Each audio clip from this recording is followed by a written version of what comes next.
Hi, I'm Kirby Harris, and you're watching the Libertas Press YouTube channel, where we are reporting the truth and giving common sense opinion. And today is November 21st, and this is the In the News segment. So we're going to bring you some news from Google News, and here we go. Okay, let's see. Had it highlighted. New York Attorney General launches investigation of Uber's 100,000 hack cover-up. I'm going to go ahead and open that, so we'll read a little bit of that in a few minutes. Let's see, related coverage. Oh, that was by TechCrunch. Related coverage, 2016 data security incident, Uber newsroom. That's from Uber. Guess they have their own, from their own site. Uber paid hackers to delete stolen data on 57 million people. Bloomberg. Uber paid off hackers to hide massive data breach. MIT Technology Review. Uber paid hackers 100,000 to hide year-old breach of 57 million users. Ooh, not good for Uber there. Let's see. Trump defends embattled Roy Moore. Well, the title says Trump defends Roy Moore, citing candidates denial of sexual misconduct. Yeah, he's accused of, when he was in his 30s, he's in his 70s now, of, trying to take advantage of underage girls and other women, sexually harassing them. He's running for Senate. It's really hurt his Senate campaign. Nobody's really sure if he's guilty or not. I mean, it hasn't been decided in court. No real damning evidence has come out. So who knows? Alabama clergy divided over more sexual misconduct claims, Fox News. Inside Trump's decision to embrace Moore, CNN. Trump says Republican Roy Moore must be elected in Alabama. I'm going to go ahead and open that one from CNN. We'll read that in a minute. Okay, they say it comes in threes. First, we had well, I'm not sure in which order. We had Charles Manson die, and of course we had Della Reese. So he's kind of like a devil and an angel there. She was on Touched by an Angel, and of course Manson was the murderous, the guy who got all these people to murder people for him. Now David Cassidy, singer and Partridge Family teen idol, dead at 67. His daughter, I believe it is, Katie Cassidy, could be his granddaughter. Seems kind of young to be his daughter. She's on the show Arrow, a show I actually like. Let's see. That's Rolling Stone. Related coverage. David Cassidy, Partridge Family star, dies at 67, from Variety. David Cassidy, star of the Partridge Family, dies at 67. EW.com. Same thing. David Cassidy, I am an alcoholic, CNN. Okay, that's kind of interesting. I don't think I need to read that, but you could check it yourself because I do post these links on the description below. David Cassidy, 1970s teen idol, who started on the Partridge Family, dies at 67, Washington Post. Let's see. Here's kind of a funny one. I feel so good about myself doing this. President Trump pardons his first turkey at the White House. Washington Post. Let's see. Turkeys arrive in Washington for a White House pardon. The Hill. Hi, Drumstick. President Trump pardons a turkey and likes it. New York Times. A Trump, a turkey, and Thanksgiving mercy. And Philly.com. Gobble, gobble. Rating Trump's performance at the White House turkey pardon. The New Yorker. Let's see. FCC plans net neutrality repeal and a victory for telecoms. I also think it's a victory for consumers because even though telecoms could possibly manipulate the internet and give priority to some sites over others, I still think that's kind of how the free market works. You pay, you play. And also, I just don't think the government should be in charge of the internet. I think telecoms and individuals, the consumer, can decide what they like. If they like one site more, that site, will get more better treatment. That's how life works.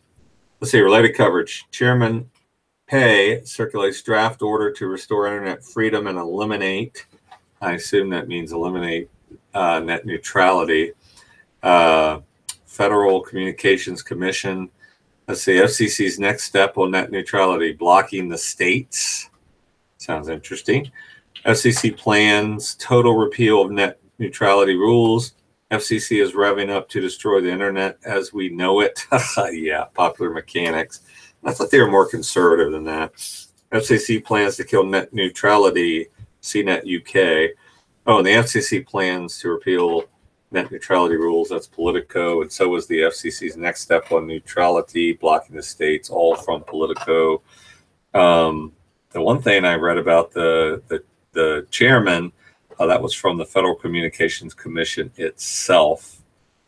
Let's see. And finally, the latest, Conyers acknowledges settling staffer complaint.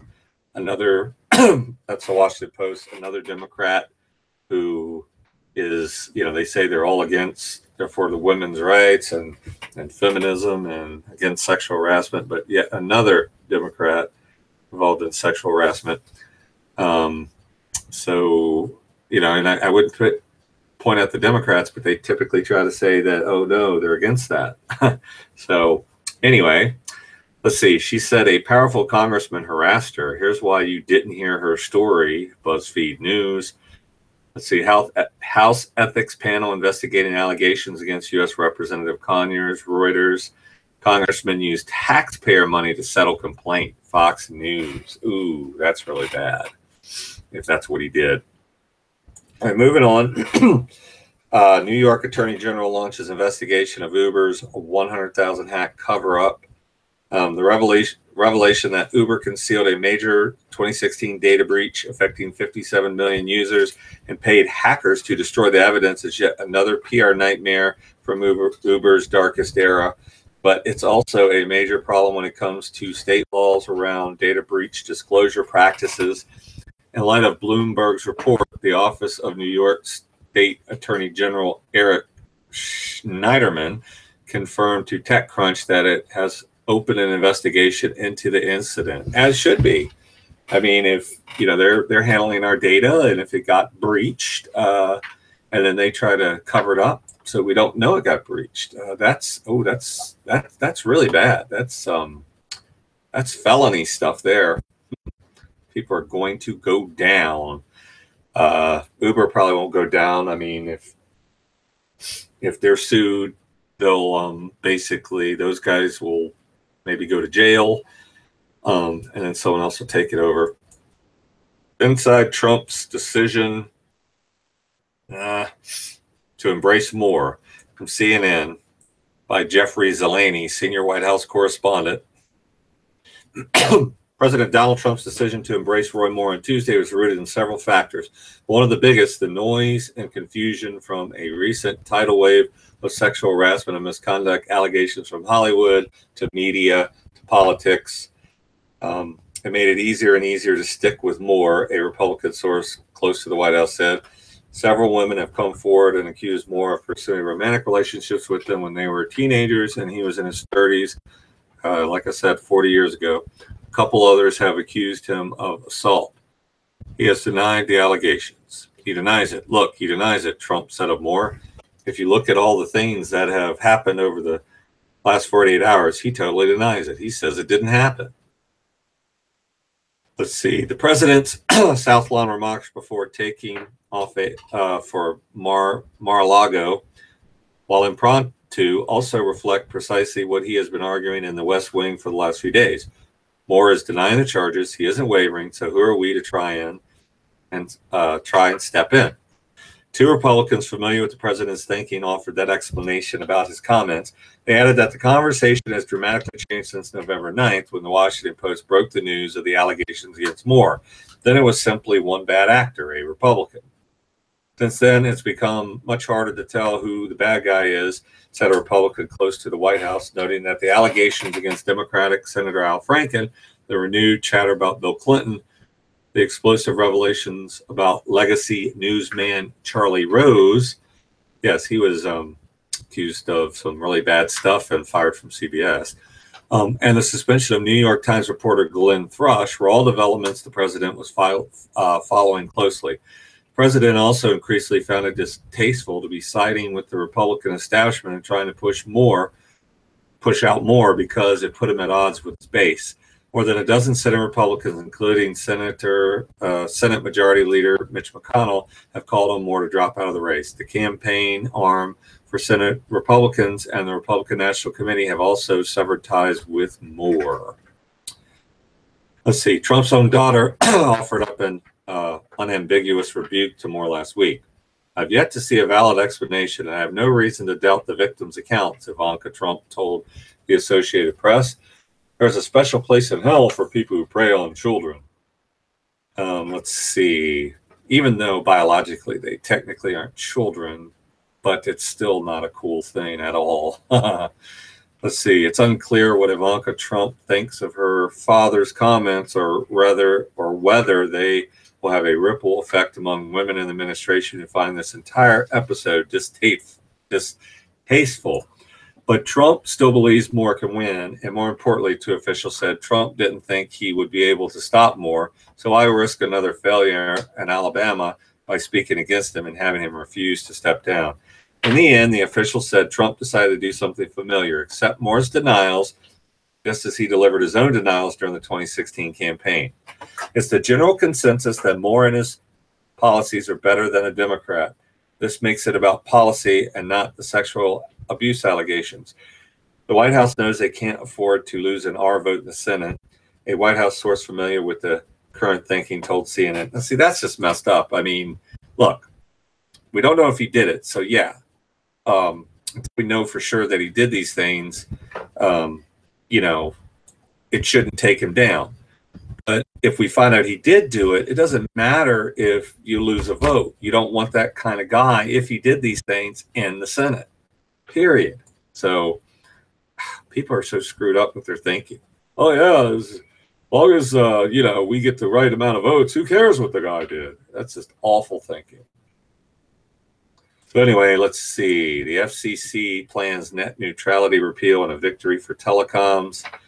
Federal Communications Commission released a plan on Tuesday to dismantle landmark regulations that ensure equal access to the internet, clearing the way for internet service companies to charge users more to see certain content and to curb access to some websites. Now, here's the thing. That isn't just an excuse to have the government control the internet. See, the way it is right now, yes, telecoms can do that, but why would they want to do that? I mean, in other words, the market works. So if enough people want to see a website, they're not going to want to charge a whole lot more just for that website to be seen. I mean, they might charge the website itself, but they're not going to charge users because they want the users to use the internet. And, you know, it's just the way the market works. I just don't want the government controlling the internet. Anyway, to go on with the New York Times article, the proposal made by the FCC chairman, Ajit Pai, not sure how to pronounce his name, is a sweeping repeal of rules put in place by the Obama administration. The rules prohibit high-speed internet service providers, or ISPs, from stopping or slowing down the delivery of websites. They also prevent the companies from charging customers extra fees for high-quality streaming and other services. Why? They're putting in all the money to provide all this high speed and this bandwidth. You should pay more. I mean, that's the way markets work. I mean, I would hate to pay more, but that's how it works. But if they want enough people buying their services, they're going to bring the services down. What you need to do to stop that from happening is you need to have a lot of competition out there, a lot of ISPs, and don't let ISPs buy their way from the government into being monopolies. Let the ISPs charge what they want, but competition is going to bring those charges down. That's how it works.